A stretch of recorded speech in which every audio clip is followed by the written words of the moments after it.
The movie starts with an elderly man named Patrick sits alone late at night in his trailer, listening to the radio. A small glass of liquor rests on the table. A romantic song plays, and as he hears it, he recalls a young woman peering into his car through streams of rainwater. Thunder rumbles, and a heavy rainstorm begins, mirroring the scene in his mind. Patrick glances at a vial of clear liquid but sets it aside. Lightning flashes outside as a loud knock sounds at his door. Nervously, Patrick looks toward the door and tells the stranger to go away. But the knocking continues. A moment later, a woman's voice pleads from outside, asking to be let in. After some hesitation, Patrick opens the door to find a rain-soaked young woman seeking a ride to town. He informs her that his car is broken and that he can't help. Buses don't run at this hour either. Apologizing for not opening the door sooner, Patrick explains that local kids often play pranks by knocking and running away. The woman notices the glass on his table. Patrick suggests she remove her wet sweater to let it dry, but she insists she won't stay long and asks to use the phone. Patrick seems not to hear her request, instead expressing surprise at her claim that she'd been swimming at the beach. He eyes her bare, muddy feet, puzzled. As the beach is far from here, he invites her to sit, noting she clearly needs rest. Hesitantly, the woman takes a seat, and Patrick offers her tea. She declines, mentioning she'd prefer a cigarette, but Patrick doesn't have any. Patrick places a cup of tea in front of her. She asks once more to call a taxi, mentioning she's staying nearby but doesn't want to walk in this weather. Patrick quickly deduces she's not local. The swimming season ended long ago, and storms like this only happen in summer. Patrick offers her some alcohol instead, but she persists in her request for a phone. He hands her some coins, explaining he doesn't have a mobile phone and that she'd have to use a payphone. However, the payphone is difficult to reach as it's beyond the park gates, which are locked at night. He adds that the locals are peculiar, full of fear, just like him. The woman thanks him for his help and starts to leave, not wanting to disrupt him further. But Patrick points out that she'll have to wait for the park to reopen. Reluctantly, she agrees to stay and wait for her clothes to dry. As she stands, she begins to explore the room, asking questions that Patrick answers thoughtfully. He shares that he grew up by the coast and moved to the city in his 20s. While wandering, she finds a few feminine items on a dresser. She examines a small watch and admits she's unemployed too, constantly unlucky, something they seem to have in common. But Patrick disagrees, mentioning he worked as an electrician until a shocking accident involving a light socket made him quit. After such an intense experience, routine work lost its appeal. He muses that people crave danger, seeking thrills through risky endeavors like skydiving. Meanwhile, the woman picks up a locket containing a lock of hair. Patrick continues musing about human nature's draw to danger before asking where she's staying. The woman gives vague answers, arousing Patrick's suspicion. She also claims she's never been here before, though Patrick finds her face oddly familiar. He takes the locket from her and suggests she take a shower to warm up, noticing her shivering. She eventually agrees and heads to the bathroom. Behind the closed door, still wary of Patrick, she studies herself in the mirror, fiddling with an earring. Then she steps under the water. Suddenly, she notices the water running down her body turns muddy, mixed with streaks of blood washing away into the drain. Panicked, she hears Patrick knocking, bringing her a towel. The water clears, and as she peeks out from behind the shower curtain, she sees the towel hanging on the door. Looking back in the mirror, her forehead appears clean with no sign of injury. Meanwhile, Patrick heats soup on the stove and offers her a dry sweater, mentioning it belonged to an ex-girlfriend. He reassures her he's single and that she can keep the sweater. The woman admits she's alone too, struggling to take care of herself, which is why family isn't an option. She describes herself as independent, someone drawn to danger only to regret it later. Patrick pours thick red soup into a bowl, surprised by her self-awareness. Most women, he says, blame others for their mistakes. She suddenly laments agreeing to stay late at work to lock the gates. This statement alarms Patrick, especially when he notices her earring. She moves to the couch with the soup while he rinses the pot, but she doesn't touch the soup. Instead, she asks about Patrick's nighttime activities. He admits he suffers from insomnia. Aging, he says, brings restless nights filled with nightmares. Unlike childhood, where even after scary cartoons, sleep came easily. As he washes the pot, he watches the water turn red and thick like blood. Patrick reflects on how nightmares blur with reality, filling the mind with fear and making one wish to vanish or return to innocent dreams. Lightning flashes outside again, and the woman suddenly questions how she got in if the park gates were locked.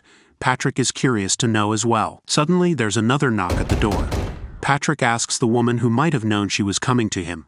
The woman looks puzzled, insisting she didn't tell anyone. Patrick opens the door, but no one is there. Rain pours, the wind howls, and thunder crashes. He explains that the kids from the trailer park enjoy teasing him, knocking and running away. He steps back to the sink while the woman watches the door, thinking she saw him lock it earlier.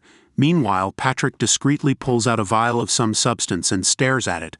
The woman notices his boots by the couch and quietly pours her soup into them. Suddenly, the power goes out, plunging the trailer into darkness. Patrick lights a flashlight and scans the ceiling, where it seems someone might be walking above. He speculates that a tree might have fallen on the power lines, meaning she'll have to stay longer. He'd check outside, but he's reluctant to wear the soup-filled boots. The woman feels awkward, admitting she let her imagination run wild with scary thoughts and now feels embarrassed. Patrick reassures her, emphasizing she's free to leave anytime. Patrick heads to check the circuit breakers, and the woman follows, using the flashlight to illuminate the way. Patrick opens the relay box, sharing a childhood story about being terrified of his father during a power outage. The woman glances down at a toolbox and notices blood on a hammer, but when she shines the light directly on it, the hammer appears dry and clean. She then sees bleeding scratches on Patrick's back and offers to fetch first aid supplies to treat them. In the bathroom, she rummages through the cabinet and finds a vial containing her other earring amidst women's accessories. Terrified, she tries to put the earring back but accidentally drops it down the drain. She senses someone lying behind the shower curtain. With a rush of fear, she pulls it back only to find an empty tub. Meanwhile, Patrick drifts into another memory of the strange wrenching car. The woman returns from the bathroom declaring she's leaving. Patrick tries to dissuade her, suggesting she wait out the storm and inviting her to play cards. He admits he only knows one game. I doubt it. The woman, however, demands to know why he has her earring. Patrick, offended, accuses her of snooping where she shouldn't. The woman insists she was trying to make sense of what's happening and now firmly states she's leaving. She asks for the key, wanting to go home. Patrick, perplexed, asks what scared her so much. What did he do wrong? He let her in, gave her warmth, and offered her drinks, yet she's repaying him with accusations. He laments that women always do this, bursting into his life only to tear it apart. What's she even doing here? The woman starts yelling, demanding the key, but Patrick calmly tells her the door isn't locked. She tries the door and finds it indeed unlocked. Embarrassed by her baseless outburst, she decides to stay. Patrick deals the cards for her, I doubt it, joking that if she wants she can pour alcohol into his sneakers. For the first time that night, the woman smiles. Patrick once again wonders where he might have seen her before. The woman speculates that as people age, all the women they've known start to look alike, similar in their struggles, all running from something. As they play, Patrick shares humorous stories about his neighbors who live near the park's entrance. In turn, she admits she's been hiding from reality and her own flaws. She confesses she was drinking at a bar before the storm. Patrick recalls that she mentioned the beach but, in the spirit of the game, says he doesn't believe her. He then admits he lied about the sweater. He explains how he met his late wife at a gas station where she asked him to buy her a bag of chips. At first he thought she was homeless, but she was well dressed with beautifully clean hair. He bought her the chips and they sat together, eating in silence. She later died of an overdose. Truthfully, no one has set foot in his home for a long time. He's glad the woman is here, saying her presence makes him feel alive. He pours more into her glass, but as she raises it to her lips she notices a lipstick stain on the rim, reigniting her suspicions. The storm intensifies, and Patrick steps outside. Suddenly, the woman hears a phone vibrating. She follows the sound to a back room and finds a phone on the bed where a dead woman lies under the sheets. Terrified, she tries to hide and plans to escape through a small window in the storage room, intending to smash it with a hammer she previously thought was covered in blood. But when she picks up the hammer, it appears bloody again. Realizing her only way out is through the door, she steps out of the storage room and runs straight into Patrick. He captures and ties her up. Forcing her mouth open, he makes her drink a mysterious liquid. She struggles, but Patrick drags her to the bedroom and throws her onto the bed next to the lifeless woman. Patrick begins to monologue about the woman lying there. She had asked for chips and willingly gotten into his car. And the current woman, what did she expect, showing up at a stranger's home in the middle of the night? Fate, he says, has nothing to do with it. It's all about choices. The woman feels herself losing consciousness. Patrick admits he gave her a banned substance, one that will soon kill her. He recounts the story of the first woman he killed, who approached him during a storm on the beach asking for a ride. He vividly remembers the tattoo on her ribs, even though he's long forgotten her face. Today, he says, he's been lucky. 2 kills in one night. No one will ever know. As the woman passes out, Patrick covers her face and waits for her to die, once again recalling the stormy beach scene. Suddenly, he notices a tattoo on her chest and realizes with mounting horror that she is the same woman he killed years ago. Plunged into a nightmare, Patrick is confronted by all the women he's murdered. They fill his house, drinking, bathing, and laughing at him. He is abruptly enveloped in darkness, where he hears the terrifying sound of his father's ventilator, a noise that haunted him as a child. Emerging from the darkness, drenched in blood and despair, he finds himself surrounded by his victims.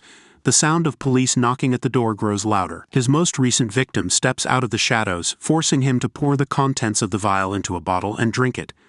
The other women urge him on, driving him to madness. Suddenly, it all ends. Patrick opens his eyes to find there was no storm, no woman. Everything had been a hallucination. The door knocks again, and when he opens it, he sees kids running away. He pulls an empty vial from his pocket and laughs, realizing he drank the solution in his delirium. Returning inside, he locks the door. Moments later, a thud is heard, the sound of his body hitting the floor. Thanks for watching. Don't forget to subscribe. See you in the next video.